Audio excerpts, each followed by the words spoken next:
Assalamualaikum warahmatullahi wabarakatuh. Bismillahirrahmanirrahim. Alhamdulillahirabbil alamin. Wassalatu wassalamu ala sayyidinal mursalin wa ala alihi washabihi asmain, amma ba'd. Kepada teman-teman mahasiswa pada mata kuliah studi Islam, studi keislaman yang saya hormati, alhamdulillah pada kesempatan ini kita bisa melanjutkan perkuliahan online kita dengan keadaan sehat walafiat. Baiklah, kita mulai saja perkuliahan kita dengan terlebih dahulu membaca basmalah bersama. Bismillahirrahmanirrahim. Besar harapan semoga perkuliahan kita lancar, perkuliahan kita selalu mendapatkan petunjuk dan bimbingan Allah SWT, sehingga kita semua mendapatkan ilmu yang bermanfaat dan barokah. Amin ya robbal alamin. Baiklah teman-teman semua, kita lanjutkan perkuliahan kita. Dan silakan menyimak pada slide yang telah saya siapkan berikut ini.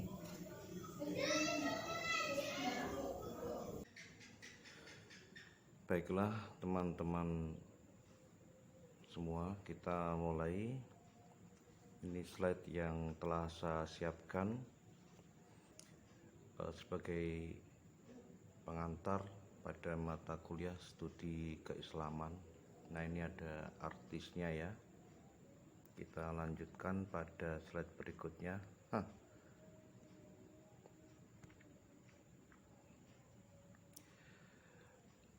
Teman-teman sekalian yang saya hormati, dalam slide ini saya akan menyampaikan beberapa poin pembahasan. Ada pengantar, kemudian saya perlu juga menyampaikan kompetensi inti, standar kelulusan atau outputnya, kemudian masuk pada pengertian baik secara etimologi maupun terminologi. Kemudian perlu juga kita untuk bahas latar belakang, urgensi dan tujuannya. Kemudian kita bahas juga dalam slide ini adalah ruang lingkupnya. Baiklah, kita mulai pengantar dalam perkuliahan kita hari ini. Teman-teman yang saya hormati,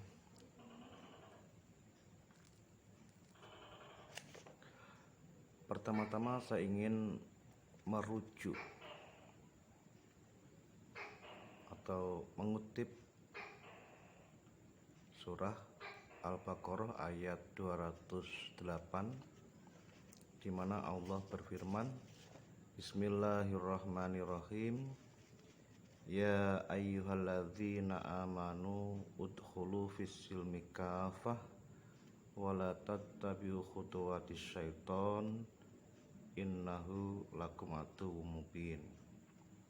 Yang artinya, wahai orang-orang yang beriman, masuklah kamu ke dalam agama Islam secara menyeluruh dan janganlah kamu ikuti langkah-langkah syaitan.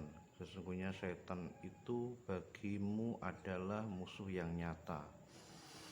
Terlepas dari adanya perbedaan penafsiran, saya ingin menjadikan ini sebagai pijakan pertama bahwa kenapa kita belajar mata kuliah studi Islam.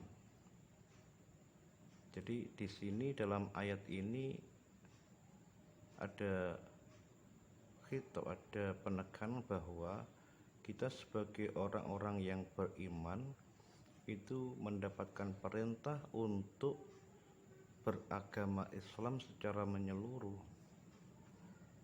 Nah, untuk bisa menjadi seorang muslim yang menyeluruh atau berpegang teguh kepada benar-benar ajaran Islam, ini tentu diperlukan suatu usaha-usaha agar segala ajaran yang ada dalam agama Islam itu bisa dilaksanakan. Nah, usaha-usaha untuk mendapatkan ajaran dalam agama Islam itu tentu dengan proses belajar.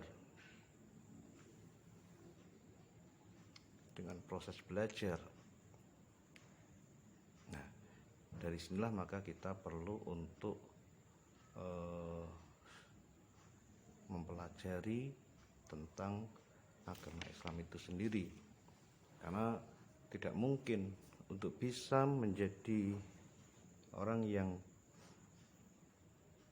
mengamalkan ajaran-ajaran agama Islam secara benar tanpa didahului oleh proses pembelajaran. Nah, sebenarnya studi Islam itu sejak awal Islam atau sejak Nabi mulai mendapatkan wahyu, itu proses transformasi ajaran sudah dilaksanakan. Nabi mendapatkan perintah dari Allah untuk menyampaikan risalahnya kepada umatnya. Nah, ini berarti kan Nabi mengajarkan ajaran Islam itu sendiri, menyampaikan wahyu bagian dari ajaran agama Islam. Nah, maka studi Islam di awal-awal keberadaan agama Islam itu sendiri memang belum menjadi suatu disiplin ilmu, tapi proses transformasi ajaran Islam pada saat itu sudah terjadi.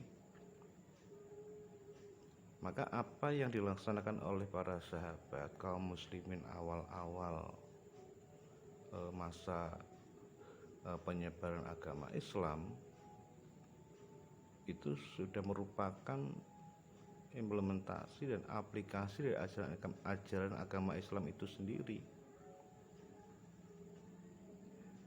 Prosesnya sudah ada, tapi ia belum menjadi suatu disiplin ilmu, karena apa yang dilaksanakan, pengamalan mencari ilmu itu merupakan bagian dari pelaksanaan ajaran agama itu sendiri. Sekali lagi, pada waktu itu studi Islam belum menjadi disiplin ilmu, akan tetapi proses tersebut adalah bagian dari aplikasi atau realisasi dari ajaran agama Islam.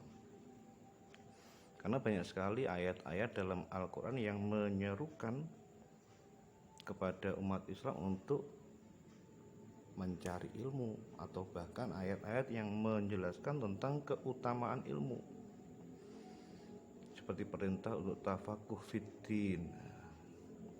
Bahkan dalam hadis Nabi juga menyatakan bahwa thalabul ilmi faridhatun ala kulli muslimin wal muslimah, bahwa mencari ilmu itu sangat wajib, sangat fardu bagi kaum muslimin, bagi umat Islam laki-laki maupun umat Islam perempuan. Jadi di situ ada, dalam redaksi hadis itu terdapat kata faridotun. Tidak sekedar faridun, tapi faridotun itu namanya sighah mubalaghah. Jadi maknanya itu sangat wajib. Karena apa? Untuk melaksanakan. Jadi dari sini kita bisa mendapatkan pemahaman bahwa proses pencarian ilmu atau studi Islam itu merupakan sesuatu yang sangat diprioritaskan dalam agama Islam. Betapa tidak, karena apa? Karena untuk melaksanakan sholat misalnya, itu tidak mungkin tanpa adanya ilmu. Melaksanakan puasa tidak mungkin tanpa dimulai dengan ilmu. Dalam artian tidak mungkin itu adalah sholat yang dikerjakan, puasa yang dilaksanakan, kalau tanpa disertai dengan ilmu tentu itu akan sia-sia, tidak sesuai dengan aturannya, tidak sah lah, katakan begitu, tidak sah. Jadi ilmu atau proses mencari ilmu itu sesuatu yang sangat krusial, atau studi Islam, studi kajian Islam itu sangat penting, dan itu ditekankan oleh Allah ataupun Nabi. Bahkan Nabi juga menyatakan dalam suatu hadis, may yuridillahu bi khairan yufaqihu fiddin. Barang siapa yang oleh Allah dikehendaki menjadi baik, maka ia akan dipandaikan dalam ilmu agama. Nah ini salah satu hadis yang juga menunjukkan betapa pentingnya tentang memahami ajaran-ajaran agama Islam. Nah, sekali lagi, memahami terhadap ajaran Islam itu mesti dilewati dengan proses studi atau belajar. Inilah pentingnya pembelajaran terhadap doktrin atau ajaran Islam itu sendiri. Nah, selanjutnya kita buka, kita lihat pada slide berikutnya, yaitu tentang kompetensi inti dan juga standar kompetensi atau output yang ingin dicapai dalam perkuliahan studi keislaman ini. Teman-teman yang saya hormati, perlu saya sampaikan bahwa kompetensi inti dalam perkuliahan ini adalah, pertama, secara spiritual dapat menumbuhkan rasa syukur kepada Allah yang telah menurunkan agama Islam sebagai hidayah dan pedoman hidup yang menjamin keselamatan hidup manusia baik di dunia maupun di akhirat, serta mendorong untuk memilih, memahami, menghayati, dan mengamalkan ajarannya atas kemauan sendiri, tentunya dengan tulus ikhlas. Yang kedua, secara sosial dapat menumbuhkan keinginan yang kuat untuk mengamalkan ajaran Islam sebagai sebuah agama dan peradaban guna kebutuhan hidup manusia, dan mendorong untuk menyebarluaskan atau mendakwahkannya sebagai sebuah tanggung jawab moral demi terciptanya kehidupan yang aman, rukun, damai, dan sejahtera baik lahir maupun batin. Kemudian yang ketiga, secara intelektual dapat memberikan pemahaman tentang Islam yang akademis, yang rasional, komprehensif, toleran, yang inklusif, progresif, dialogis, dan terbuka, serta mampu mengartikulasikan dan mengkontekstualisasikan ke dalam berbagai aspek kehidupan. Dan yang keempat adalah secara praktis dan pragmatis dapat menggunakan konsep-konsep ajaran Islam tentang berbagai aspek kehidupan dan memberi contoh pengamalannya dalam kehidupan sehari-hari. Nah, ini kompetensi inti dalam mata kuliah ini. Sedangkan standar kompetensi kelulusan atau output yang diharapkan adalah mahasiswa mampu memahami pengertian, asal-usul, macam-macam unsur-unsur dan fungsi agama bagi kehidupan manusia. Yang kedua, diharapkan mahasiswa mempunyai kemampuan memahami pengertian Islam, eksistensi Islam, karakteristiknya bagaimana, persamaan dan perbedaan dengan agama-agama lain, kemudian sumber-sumber yang dipakai dalam ajaran Islam. Nah, ini. Dan yang ketiga adalah diharapkan mahasiswa mempunyai kemampuan memahami aspek ajaran Islam tentang ibadah, latihan spiritual dan moral. Perlu juga untuk mengetahui tentang sejarah dan kebudayaan Islam, politik, pendidikan, dakwah, kemasyarakatan, dan lain-lain. Oke, kita lanjutkan. Next.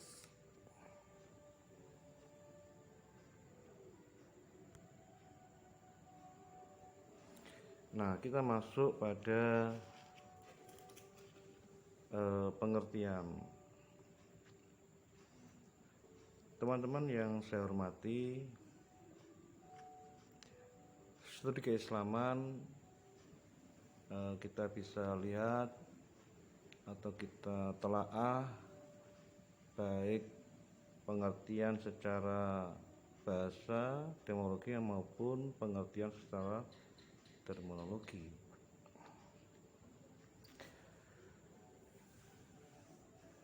Oke.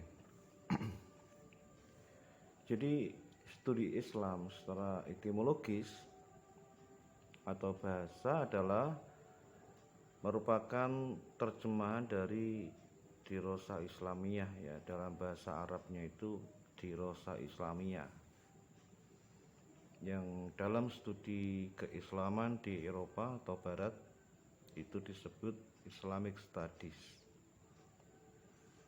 Nah, dengan demikian studi Islam atau kajian Islam secara harfiah, secara bahasa dapat dinyatakan sebagai kajian tentang hal-hal yang berkaitan dengan agama Islam, atau bisa dinyatakan sebagai usaha mempelajari hal-hal yang berhubungan dengan agama Islam. Ringkasnya, studi Islam atau kajian Islam secara bahasa dapat diartikan sebagai kajian tentang hal-hal yang mengenai agama Islam. Makanya nanti ruang lingkup dari studi Islam ini sangatlah luas sekali. Jadi sedikit saya singgungkan bahwa di kalangan ahli, para pakar studi Islam sendiri terjadi perbedaan-perbedaan dalam mengklasifikasikan ruang lingkup dan pembagian atau pemetaan studi Islam itu sendiri, baik macamnya ataupun nomenklaturnya, terjadi perbedaan-perbedaan. Jadi sekali lagi, secara ringkas, studi Islam atau kajian Islam dapat diartikan sebagai kajian tentang hal-hal yang mengenai agama Islam. Nah, dan sudah barang tentu pengertian studi Islam atau kajian Islam dengan makna kebahasaan semacam ini masih bersifat sangat umum, dan karena itu penting dilakukan pemaknaan secara terminologis atau secara istilah mengenai term studi Islam atau kajian itu sendiri. Nah itu, jadi secara bahasa itu juga terdapat beberapa apa istilahnya, pengertian. Kemudian kita masuk pada secara terminologi. Jadi sekali lagi, studi keislaman, pengertian studi keislaman secara bahasa tadi sebagaimana saya sampaikan terdapat beberapa pengertian makna. Nah, sekarang studi keislaman atau pengertian studi keislaman secara terminologi. Nah, dalam pembahasan atau dalam pemaknaan studi Islam secara terminologi ini juga terjadi beberapa pengertian, ya. Misalnya ada yang menyatakan bahwa yang dimaksud studi Islam secara istilah adalah kajian secara sistematis, dan terpadu untuk mengetahui, memahami, dan menganalisis secara mendalam hal-hal yang berkaitan dengan agama Islam. Sekali lagi saya ulangi, ada yang memberikan pengertian atau terminologi studi Islam sebagaimana berikut: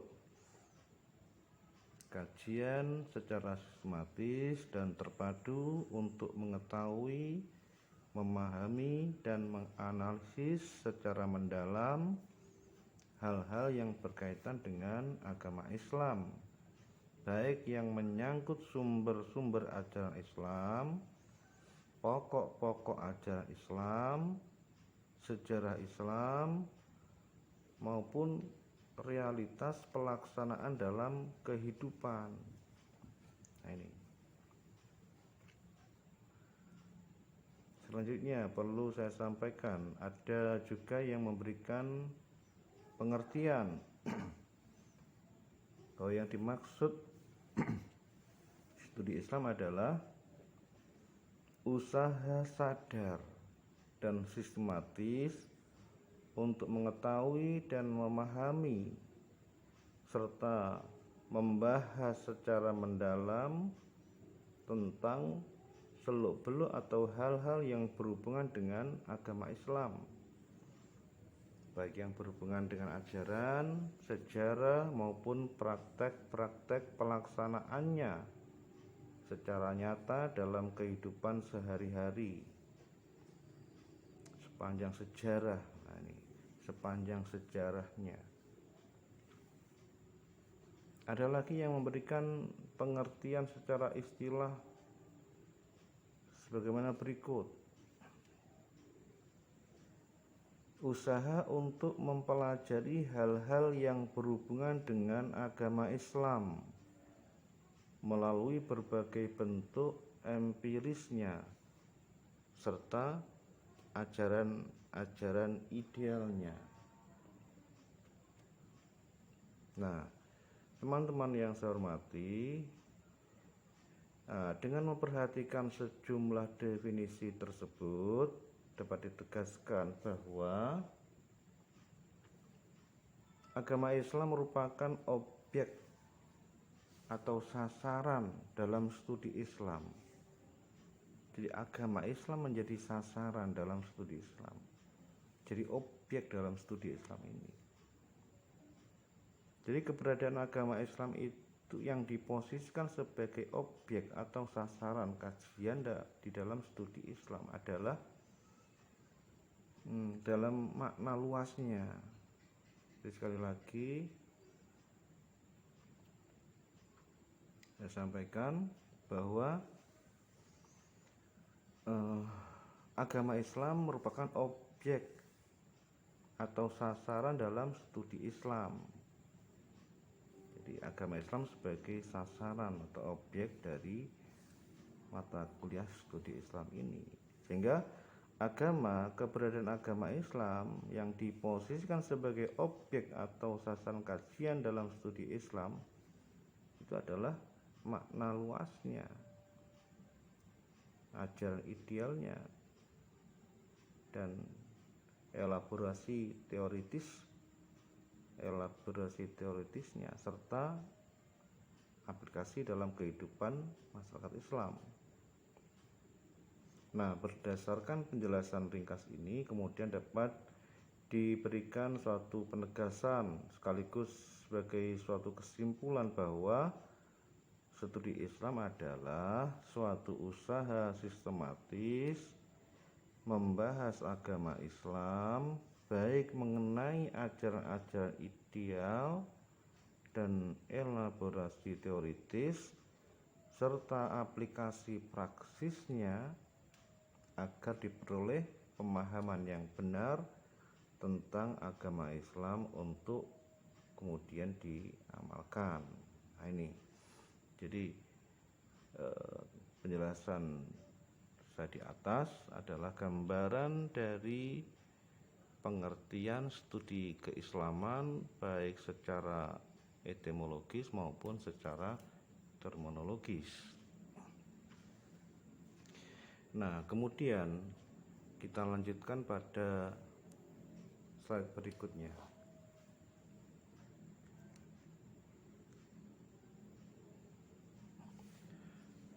Teman-teman yang saya hormati, di sini saya juga akan menyampaikan latar belakangnya ya. Jadi kenapa para cendekiawan Muslim itu perlu untuk merumuskan suatu mata kuliah studi Islam. Ini kan di latar belakangi adanya penilaian bahwa pengajaran agama Islam yang selama ini dilaksanakan itu kurang tepat, dianggap kurang pas untuk pengembangan sikap positif bagi kehidupan umat Islam modern yang rasional, yang terbuka, yang toleran dan dinamis. Jadi adanya stigmatisasi dalam perkembangan atau dinamika perkembangan agama Islam atau studi Islam itu sendiri dalam kancah agama-agama yang ada di dunia ini atau dalam pergaulan kehidupan dunia ini ada semacam stigmatisasi atau tuduhan bahwa proses studi Islam yang selama ini dilaksanakan itu ada kesan kurang pas untuk pengembangan sikap-sikap positif bagi kehidupan umat. Tapi menurut hemat saya, tuduhan yang semacam ini pun ya kurang pas. Jadi ada tuduhan yang semacam itu, tapi perspektif saya ini juga kurang pas. Karena apa? Kalau kita lihat sejarahnya ya,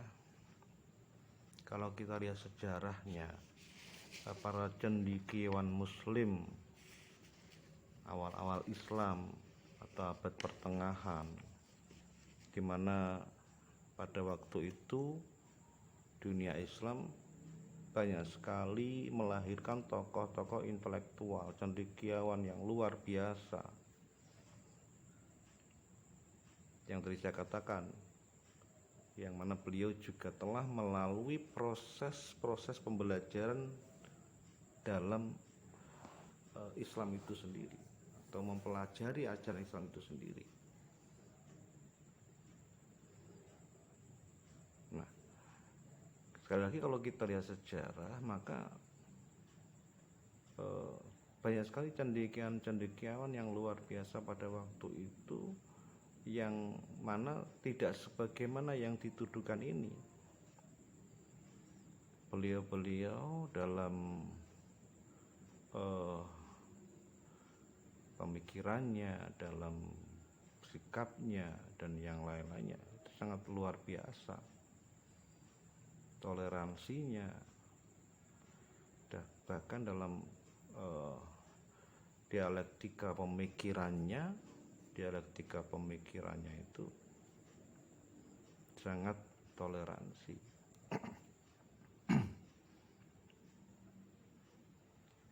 Kita bisa lihat perkembangan hukum Islam misalnya ya pada waktu itu, atau disiplin ilmu lain,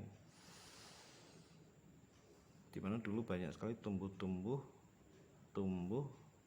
bidang-bidang ilmu di mana tokoh-tokohnya pun saling menghargai kepada pemikiran yang lainnya. Kalaupun terjadi perbedaan, maka perbedaan itu bukanlah sesuatu yang menjadikan citra buruk bagi beliau. Nah, para cendekiawan Muslim tempo dulu, ya, ulama-ulama salaf itu kan, ya apa istilahnya ya, menyadari bahwa perbedaan yang terjadi itu adalah sesuatu keniscayaan, bahkan satu rahmah, sesuatu yang bisa memberikan kebaikan bagi masyarakat Muslim. Jadi perbedaan itu bukanlah sesuatu yang akan mendistorsi, akan menjatuhkan atau meruntuhkan terhadap eksistensi agama Islam atau umat Islam. Justru dengan adanya perbedaan-perbedaan itulah akan menumbuhkan, akan memperbanyak hasanah dari ilmu keislaman itu sendiri. Nah itu. Nah ini tidak bisa dipungkiri. Jangankan untuk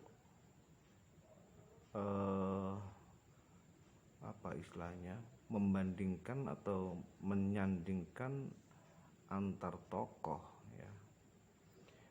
Satu tokoh pun mungkin sekali akan terjadi perbedaan dari hasil atau konklusi hukum yang telah diistimbatkan. Karena memang para tokoh-tokoh itu, cendekiawan Muslim itu sangat menyadari bahwa dalam konstruksi suatu hukum itu sangat terpengaruh sekali dengan banyak variabel-variabel yang melatar belakanginya. Ada argumentasi hukum yang mengitarinya, maka sampai muncul kaidah al-hukmu yaduru ma'illatih wujudan aw adaman, bahwa hukum itu akan berkaitan dengan argumentasinya atau ilat-ilatnya, ada atau tidak argumentasi atau ilat hukumnya tersebut. Bahkan dalam kaidah lain juga dinyatakan bahwa taghayyurul ahkam bihasabi taghayyuril amkinah wal azminah wal ahwal wan niyat. Jadi perubahan hukum itu bisa dilatar belakangi atau dengan pertimbangan, atau dengan adanya pertimbangan perubahan tempat, perubahan masa atau waktu, perubahan keadaan atau kondisi, perubahan niat. Ini termasuk variabel-variabel yang bisa mempengaruhi terhadap konstruksi dan konklusi dari suatu hukum yang diistihadi, yang diistimbatkan, ya, yang digali. Sekali lagi, jangankan untuk membandingkan antar tokoh, satu tokoh sendiri. Kita juga mengenal Imam Syafi'i, sehingga beliau sampai memiliki apa istilahnya, qaul qadim dan qaul jadid. Ini kan menggambarkan bahwa perubahan tempat itu bisa menghasilkan atau menimbulkan perubahan hukum dalam kasus yang sama. Jadi inilah uniknya suatu kajian hukum Islam atau dalam studi Islam, ketika masing-masing dari para cendekiawan memahami studi Islam atau kajian Islam secara menyeluruh, tentu tidak akan terjadi sikap-sikap intoleran, terjadi sikap klaim atau merasa paling benar sendiri. Tidak mungkin, karena masing-masing mempunyai argumentasi hukum sendiri, masing-masing mempunyai alasan, mempunyai dasar hukum, pijakan hukum, mempunyai legal standing yang masing-masing mempunyai keakuratan dalam perspektif para cendekiawan itu sendiri.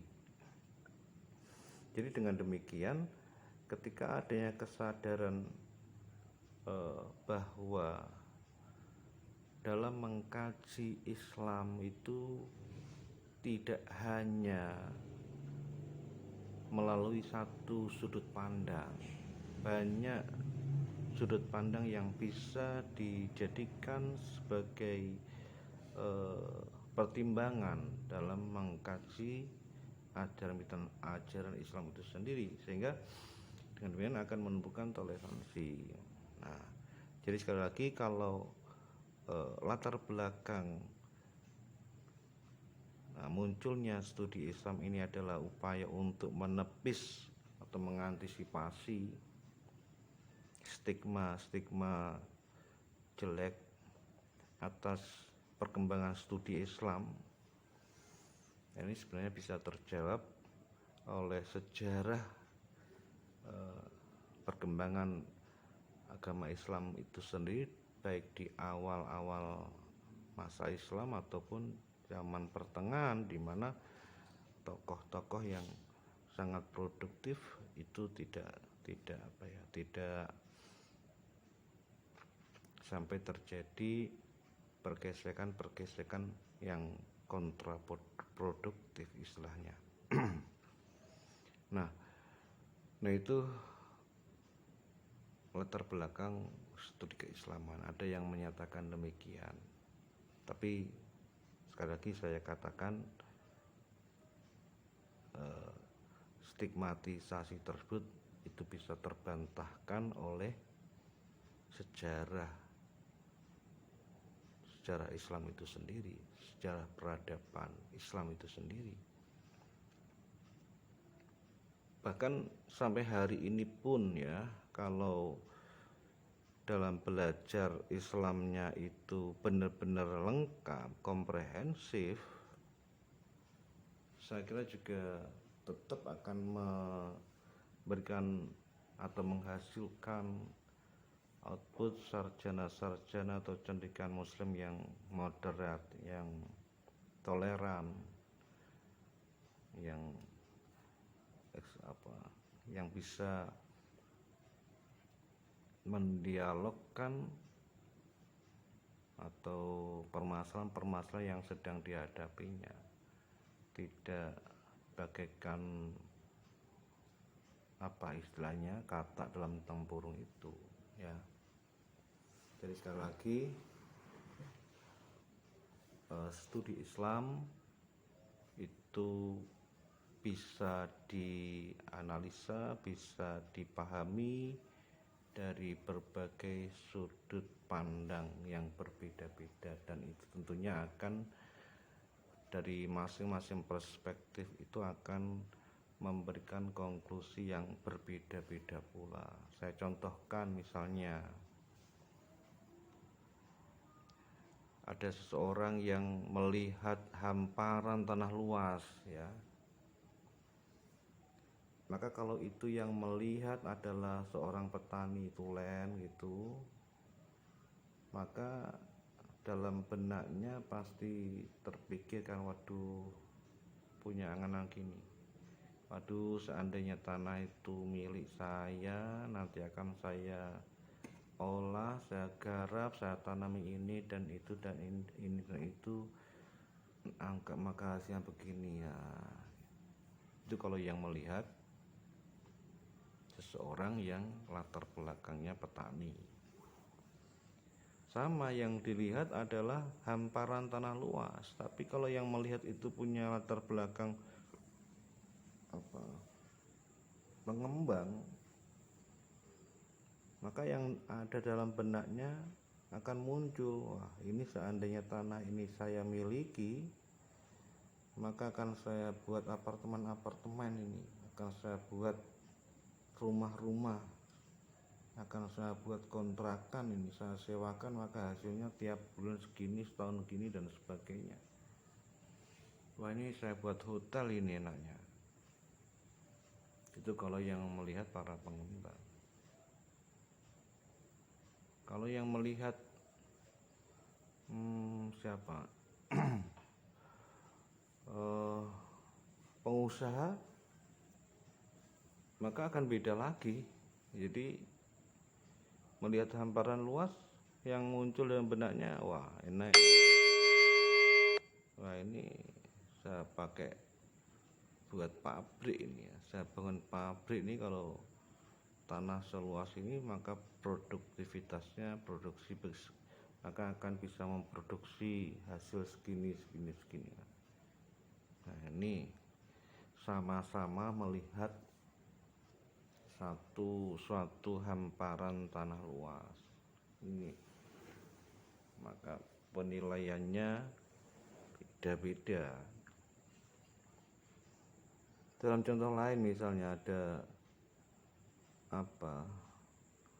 ayam jago yang bagus gitu. Kalau yang melihat peternak, wah, dalam benaknya akan muncul, wah, ini jago yang bagus, ini akan saya rawat biar jadi pejantan bagi induk-induk yang lain, sehingga akan menghasilkan bibit-bibit yang bagus. Itu kalau yang melihat seorang peternak. Tapi kalau yang melihat ini bebotoh, ya, yang biasa mengadu ayam, wah, lihat jago yang bagus itu dalam benaknya, wah, ini kalau saya adu pasti menangan ini. Kalau menangan dapat uang banyak saya. Nah, itu ya, kalau yang lihat itu orang yang sedang lapar, wah, pikirannya, wah, ini jago yang sangat gede yang bagus, ini dimasak enak, ini kenyang nih perut saya ini. Nah, inilah gambaran dari latar belakang studi Islam, di mana sekali lagi akan memberikan kesimpulan-kesimpulan yang berbeda-beda ketika itu didekati dengan berbagai perspektif yang berbeda-beda pula. Nah, kemudian selanjutnya untuk tujuannya, jadi dengan mempelajari secara mendalam apa itu hakikatnya dan bagaimana posisi serta hubungannya dengan agama lain. Nah, ini kita biar bisa menduduk letakkan ketika sudah mempelajari studi Islam itu tidak menjadi seorang muslim yang keras gitu ya. Dalam kancah pergaulan agama-agama pun, antar umat beragama pun, dalam ajaran agama Islam sangat toleran. Bahkan ada ayat lakum dinukum waliyadin, bagimu agamamu dan bagiku agamaku. Ini kan gambaran bagian dari ajaran Islam, ketika dipelajari akan menghasilkan sikap toleransi antar umat beragama. Jadi selanjutnya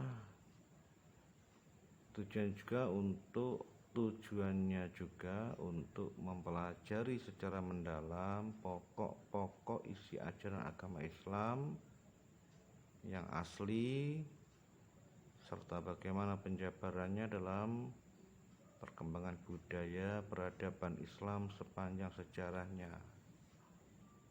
Termasuk lagi untuk mempelajari secara mendalam prinsip-prinsip dan nilai-nilai dan bagaimana realisasinya dalam membimbing dan mengarahkan serta mengontrol perkembangan budaya dan peradaban manusia pada zaman modern ini. Makanya dalam silabus yang saya bagikan kemarin ini ya seputar permasalahan-permasalahan ini, sebagaimana dalam ruang lingkup yang akan saya sampaikan. Teman-teman yang saya hormati, jadi selanjutnya kita masuk pada ruang lingkupnya ya. Mengenai ruang lingkup dari studi Islam ini ya, para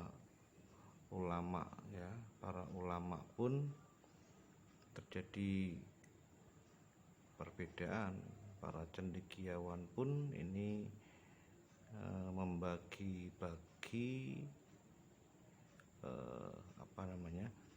ruang lingkup dari studi Islam itu sendiri.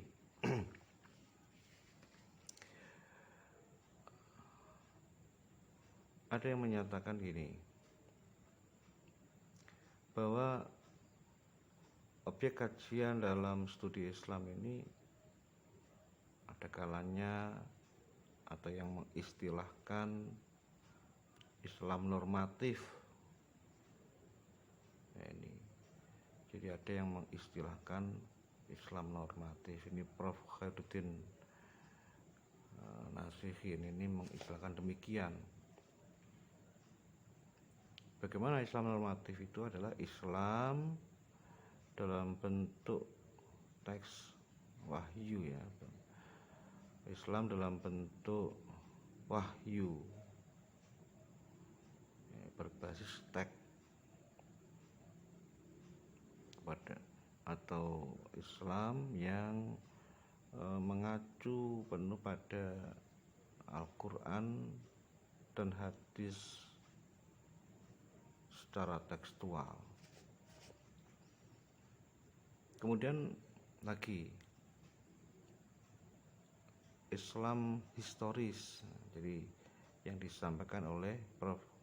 Khairuddin Nasihin membagi kajian studi Islam, satu Islam normatif dan kedua ada Islam normatif, Islam historis. Nah, Islam historis ini adalah Islam yang dipahami dan dipraktekkan oleh seluruh umat Islam sejak zaman Nabi hingga zaman sekarang. Ya, makanya saya katakan sebagaimana dalam silabus yang saya berikan ini, diantaranya ini menjelaskan sejarah studi Islam zaman awal-awal Islam dan zaman modern. Nah, itu. Jadi sekali lagi, di kalangan ulama, kalangan cendekiawan ini terjadi banyak perbedaan dalam masalah pemetaan atau pembidangan yang menjadi objek studi Islam. Bahkan nomenklatur atau istilah-istilahnya beda. Tapi sekali lagi masing-masing itu mempunyai kemiripan ya. Kemiripan. Ada yang memberikan penjelasan demikian bahwa ruang lingkup atau objek kajian dalam studi Islam ini menurut ulama salaf ini mengkelompokkan menjadi akidah, syariah, akhlak, tasawuf. Ini menurut ulama salaf. Kemudian menurut Nasir Hamid Abdul Zain ini memetakan sebagaimana berikut. Jadi kajian dari studi Islam itu masalah hukum, teologi, filsafat, tasawuf. Jadi kan ini mirip-mirip sama. Membicarakan akidah itu ya teologi, membicarakan syariah itu ya hukum, sama. Tasawuf juga sama. Jadi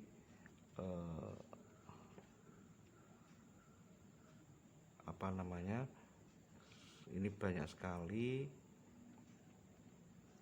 yang dikemukakan oleh para tokoh-tokoh cendekiawan mengenai pemetaan. Nah itu pemetaan atau yang menjadi ruang lingkup dari studi Islam ini. Teman-teman yang saya hormati, demikianlah poin-poin sebagai ringkasan pengantar studi keislaman dalam perkuliahan kita hari ini ya. Semoga kita semua mendapatkan ilmu yang bermanfaat dan barokah. Semoga kita semua diberi kesehatan lahir batin, umur yang panjang, kebaikan dunia dan akhirat. Semoga tetap diberi kesemangatan, tetap istiqomah dalam belajar, sehingga kita mendapatkan ilmu yang bermanfaat barokah. Segala cita-cita kita dikabulkan oleh Allah. Dan nanti bisa kita lanjutkan diskusinya di grup ya. Dari saya akhiri. Ihdinas siratal mustaqim, billahi taufiq wal hidayah. Assalamualaikum warahmatullahi wabarakatuh.